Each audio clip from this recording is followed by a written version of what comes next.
हरे Krishna everyone, कैसे हो आप सभी लोग। आई होप आप सभी लोग बहुत अच्छे होंगे।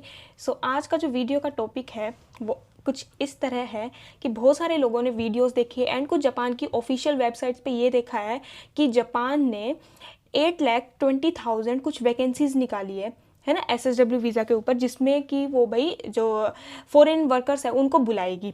ठीक है, तो एंड बहुत सारे लोगों को कन्फ्यूज़न भी हो रहा है कि मतलब इतनी सारी वैकेंसी निकाल ली है, फिर भी सपोर्टिव कंपनीज है उनको जापान में कंपनियां क्यों नहीं मिल रही है, वहाँ पे शॉर्टेज है तब भी हमें वर्क क्यों नहीं मिल रहा है, इजीली सब कुछ क्यों नहीं हो पा रहा है। तो मैं आपको आज एक सिंपल लैंग्वेज में इस वीडियो में बताऊंगी कि वो 8,20,000 वैकेंसी क्या है, किस किस फील्ड में कितनी कितनी वैकेंसीज हैं एंड वो कितने टाइम इंटरवल तक है, एंड जापान गवर्नमेंट का बेसिक रूल क्या है इसके ऊपर। ये सारी चीज़ आज हम इस वीडियो में डिस्कस करेंगे। वीडियो को लास्ट तक देखना। चलो स्टार्ट करते हैं। सबसे पहले हम बात करते हैं कि जापान गवर्नमेंट ने किस किस फील्ड में कितनी कितनी वैकेंसी, जो नंबर है वो क्या क्या है वो मैं आपको बता देती हूँ। मैंने पूरा यहाँ पे स्क्रिप्ट रेडी करी है गाइस। जो हमारे पास नर्सिंग केयर है, टोटल है 8,20,000 वैकेंसीज, एंड जो इंडस्ट्रियल प्रोडक्ट्स का है 1,73,000 इसकी वैकेंसीज है। उसके बाद आता है नर्सिंग केयर जिसमें 1,35,000 वैकेंसीज है। उसके बाद आता है हमारा फूड एंड बेवरेजेस जिसमें की है 1,39,000 वैकेंसीज है। ऐसे ही हर कंस्ट्रक्शन में 80,000 वैकेंसीज है। कंस्ट्रक्शन का बहुत सारे लोगों को कंफ्यूजन भी रहता है। उसके बाद ship building 36,000, building cleaning management 37,000। इसमें सारे जो जापान में जो भी SSW सेक्टर्स है, बहुत सारे 15+ SSW सेक्टर्स हैं, ठीक है, जापान में अभी उन सभी की वैकेंसी टोटल मिला के 8,20,000 होती है। दूसरी बात, अभी इंडिया में भी या फिर और कंट्रीज में भी ये सभी सेक्टर अवेलेबल नहीं है। आपको पता है कि इंडिया में भी अराउंड 4 to 5 सेक्टर्स ही अभी खुले हैं ओनली SSW वीज़ा के लिए, जापान में काम करने के लिए। और बता देती हूँ फूड सर्विसेज जिसमें कि 53,000 वैकेंसी है। उसके बाद एग्रीकल्चर में 78,000। ये कुछ वो प्रोग्राम्स है, वो सेक्टर्स हैं जो कि अभी इंडिया में अवेलेबल है। ठीक, तो सबसे पहले मैं आपको ये बता देती हूँ, ये कोई वैकेंट स्पेसेस नहीं है, ठीक है, कि मतलब भाई इतनी इतनी वैकेंट सीट्स हैं ताकि आपको वहाँ पे वर्क मिल जाएगा, तो ऐसा ये कुछ भी नहीं है।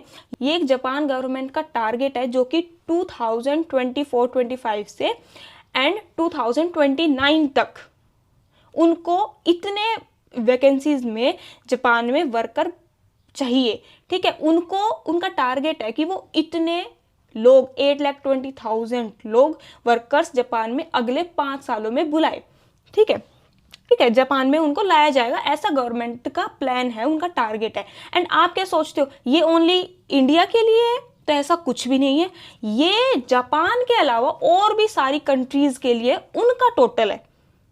ठीक है, म्यांमार से, इंडोनेशिया से, चाइना से, ठीक है, मतलब हर कंट्री से आज के टाइम में जापान में फॉरेन वर्कर्स की तादाद इतनी ज़्यादा बढ़ रही है कि हर कंट्री से जापान में वर्कर्स आ रहे हैं। ठीक है, किसी भी कोई भी कंट्री हो, छोटी कंट्री हो, बड़ी कंट्री हो, ठीक है, वियतनाम, नेपाल कितने नेपाली कितने ज़्यादा है जापान में, बहुत ज़्यादा है। ठीक है, तो ये जो वैकेंसीज है ये सभी कंट्रीज़ के लिए, ओनली इंडिया के लिए नहीं है। सबसे पहला आपका ये कन्फ्यूज़न दूर है। आप सभी को पता है कि जापान की जो पॉपुलेशन है वो 70% ओल्ड एज पीपल है, एंड वो धीरे धीरे बूढ़े होती जा रही है जो यंग एज पॉपुलेशन में है। ठीक है, तो इसीलिए जापान गवर्नमेंट ने ये पोर्टल निकाला था कि 5 ईयर्स में हम कुछ ऐसा करेंगे जिसमें हम 8,20,000 के आसपास वर्कर्स को बुलाने का टारगेट रखेंगे। अब मान लो कोई भी एक, जैसे हम कोई भी एक सेक्टर ले लेते हैं, मान लो कंस्ट्रक्शन ले लेते हैं। अभी नया नया सभी जो मेल पर्सन है वो कंस्ट्रक्शन के लिए बहुत ही रेडी है आने के लिए जापान में। तो देखो टोटल वैकेंसी कितनी है, 8,20,000 है, जिसमें कंस्ट्रक्शन के लिए ओनली यहाँ पे जो वैकेंसी है वो 80,000 है। जिसमें भी कंस्ट्रक्शन में मैंने एक वीडियो बनाई थी, उसमें आप देखोगे कि कंस्ट्रक्शन में भी 6 फील्ड होते हैं। ओनली जो कंस्ट्रक्शन नाम दिया गया ये नहीं कि आप कंस्ट्रक्शन में आओगे, कंस्ट्रक्शन में भी 6 तरीके के काम होते हैं। उसके अंदर भी जाके जब आप देखोगे तो 6 फील्ड्स होती है। उन अलग अलग फील्ड्स में भी ये जो 80,000 है ना, ये बट जाएंगे। ठीक है, मतलब किसी भी फील्ड में कुछ नंबर्स की वैकेंसीज आती हैं। सिर्फ कंस्ट्रक्शन के लिए 80,000, एंड 80,000 में से डिवाइड बाय 6 कर लो। फूड सर्विसेज में 53,000 वैकेंसीज थी। अभी कुछ दिन पहले हमने ये वीडियो भी डाली थी कि फूड सर्विसेज के एग्जाम इंडिया में बंद हो गए क्योंकि वहाँ पे जो एक उनका टारगेट था वो खत्म हो गया। अब, ठीक है, क्योंकि लाइक फूड सर्विसेज में क्या है, जो नेपाल के लोग हैं वो भी ज़्यादा आ रहे हैं ना, क्योंकि नेपाल के लोग शेफ ज़्यादा होते हैं ना, इसीलिए, ठीक है, वो इस सेक्टर में ज़्यादा हिस्सा ले रहे हैं।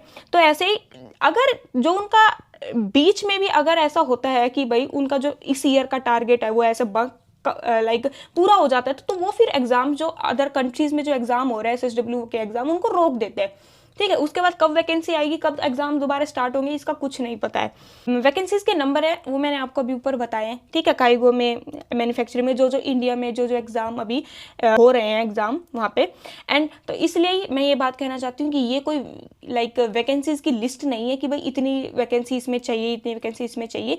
ये एक उनका 5 ईयर्स का डाटा है, ये कोई गारंटेड जॉब नहीं है। सबसे पहली बात, कोई इतने वर्कर्स चाहिए, उन्होंने ये बता दिया, उसके बाद आपको खुद अपनी जॉब ढूंढनी है, जैसे सेंडिंग ऑर्गेनाइजेशन वगैरह सर्च करनी है, ठीक है। उनके बाद इंटरव्यू देना, आपका काम बस उतना ही है, आपका काम कोई चेंज नहीं हुआ है। लेकिन बस आपको ये एक चीज़ का ध्यान रखना है कि आप अपना जो सेक्टर है SSW में, वो उस सेक्टर में आप ध्यान दो जिसमें वैकेंसीज ज़्यादा हो, क्योंकि ज़्यादा भी अगर मान लो आप इस ईयर जापान नहीं आ पाए, अगले साल जापान आ रहे हो, ठीक है, अभी आपने जापानीज पढ़ना स्टार्ट किया, तो वो वाला फील्ड, वो वाला सेक्टर आप चूज़ करो जिसमें सबसे ज़्यादा वैकेंसीज हो, जिससे कि आपका आपका जो फ्यूचर है, मान लो आप इस साल नहीं आ पाए तो वो सिक्योर हो जाए, ठीक है। पता चल, जैसे अभी हुआ था थोड़े दिन पहले भी कि फूड एंड बेवरेजेस के एग्जाम बीच में, जैसे मैंने अभी बताया कि बंद हो गए थे, तो मान लो आपने कोई ऐसा सेक्टर चूज किया जिसके एग्जाम बीच में बंद हो जाए, ठीक है। जैसे ही एग्जाम भी बंद होंगे, एग्जाम बंद होने का मतलब क्या है कि जापान में उतनी वैकेंसीज अभी उस फील्ड की नहीं है, ठीक है। अगर वैकेंसीज नहीं है तो फिर जो आपकी सपोर्टिव कंपनीज है उनके पास भी ज़्यादा कंपनियां नहीं आएंगी, उनको वर्कर्स चाहिए ही नहीं होंगे। तो बेसिकली मैं आपको बता देती हूँ कि SSW सेक्टर में आपको आने के लिए क्या क्या चाहिए, इन जो ये वैकेंसीज बताइए। अगर आप नए हो तो आपको भी सेक्टर्स में डिफरेंट टाइप्स के एग्जाम होते हैं, किसी में इंग्लिश में होता है, किसी में ओनली जापानीज में अवेलेबल है। इन सभी के ऊपर हमने अलग से सभी सेक्टर्स के ऊपर डिटेल्ड वीडियो बनाई हुई है, आप सभी को देख सकते हैं जाके, अगर आप किसी भी एक डिफरेंट सेक्टर को चूज करते हैं तो, ठीक है। आपके पास स्किल टेस्ट होना चाहिए, जितने भी उसमें स्किल, किसी फील्ड में एक जापानीज, एक इंग्लिश, ऐसे करके स्किल टेस्ट होते हैं, वो आपका रेडी होना चाहिए। JFT का एग्जाम रेडी होना चाहिए, या फिर आपके पास JLPT N4 होना चाहिए। एंड आपकी जो स्पीकिंग स्किल्स हैं, जापानीज स्पीकिंग स्किल्स, वो बहुत ही अच्छी होनी चाहिए, ठीक है। क्योंकि आप जब SSW सेक्टर में वर्क करते हो तो वो ओनली जापानीज में आप वहाँ पे काइवा कर सकते हो, ठीक है। सो आई होप जो आपका ये वैकेंसीज का जो कन्फ्यूजन था ये क्लियर हो गया हो। एंड उसके बाद मैं लास्ट में फिर से एक बार और बता देती हूँ कि जो ये सारी वैकेंसीज हैं ये सभी कंट्रीज़ के लिए, ओनली इंडिया के लिए नहीं है, ठीक है। इसमें सभी कंट्रीज से जो वर्कर्स हैं वो जापान आएंगे, कहीं किसी भी कंट्रीज में कोई डिवाइडेशन नहीं है, सभी कंट्रीज से जिस कंट्री से वर्कर्स आएंगे उतने आएंगे। कि आपको क्या चूज़ करना है, जैसे कि अभी हमने बताया भी वीडियो में, आपको वही फील्ड चूज़ करना है जिसमें कि वैकेंसी सबसे ज़्यादा हो। आप चूज़ कर सकते हैं, अभी जैसे एग्ज़ाम इंडिया में अभी स्टार्ट नहीं हुआ है, I think manufacture of industrial products के लिए, है ना। तो इसमें सबसे ज़्यादा वैकेंसीज है, इसमें भी आप नियर फ्यूचर में देख सकते हो अगर इंडिया में एग्ज़ाम स्टार्ट होता है तो। उसके अलावा नर्सिंग केयर तो हमारा है ही, ठीक है। नर्सिंग केयर एक ऐसा काम है जो कभी बंद नहीं हो सकता जापान में। इसी के साथ हम आज की वीडियो को ख़त्म करते हैं। Thank you. हरे कृष्णा।